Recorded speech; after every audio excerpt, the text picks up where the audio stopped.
ధన్యవాదాలు అధ్యక్ష.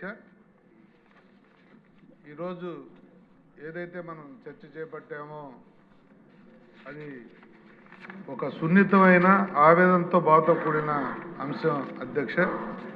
ఇలాంటి సందర్భం హిందువులుగా మనం ఎవరు కోరుకొని అంశంగా నేనైతే భావిస్తా ఉన్నాను అధ్యక్ష.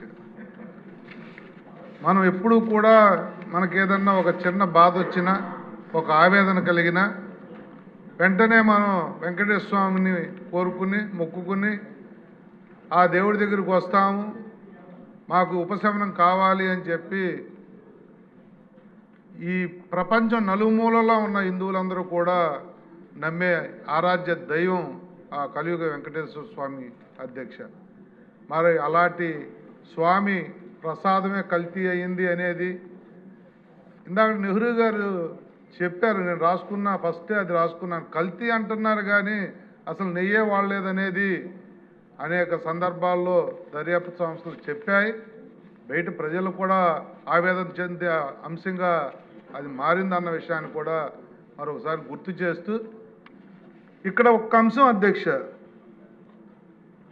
2019 నుంచి 24 మధ్యలో ఉన్న ప్రభుత్వంలో ముఖ్యమంత్రి నుంచి ముఖ్యమంత్రి ఆదేశాలను అమలు చేసిన ప్రతి ఒక్క వ్యక్తికి కూడా ఈ హిందూ మతం పట్ల కానీ, హిందూ సాంప్రదాయాల పట్ల కానీ, హిందూ దేవాలయాల పట్ల కానీ గౌరవం కానీ నమ్మకం కానీ లేకపోబట్టే ఈ అనర్థాలు జరిగాయి అనేది నా విశ్వాసం అధ్యక్ష. ఎందుకంటే 1-2 కాదు అధ్యక్ష, రాష్ట్ర వ్యాప్తంగా రాష్ట్ర నలుమూలలా కూడా హిందూ దేవాలయాల మీద జరిగిన దాడులు కానీ, దగ్గర 300 టెంపుల్స్ కూల్చివేత కానీ, రామతీర్థంలో రాముడు తల ఖండించటం కానీ, అలాగే రామతీర్థం తర్వాత అంతర్వేదిలో రథం తగలబెట్టడం దగ్గర కానీ ఇలాంటి సందర్భాలు జరిగినప్పుడు వాళ్ళు స్పందించిన తీరు హిందువుల మనోభావాలను చాలా బాధకు గురి చేసే అధ్యక్ష.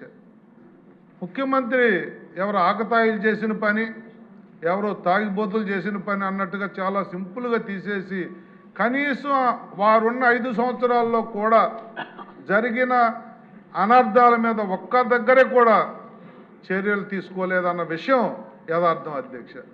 మరి అదే కాదు, తిరుపతి వెంకన్న మీద అనేక సందర్భాల్లో హిందూ మనోభావాలు దెబ్బతీసే కార్యక్రమాలు అనేకం జరిగాయి అధ్యక్ష.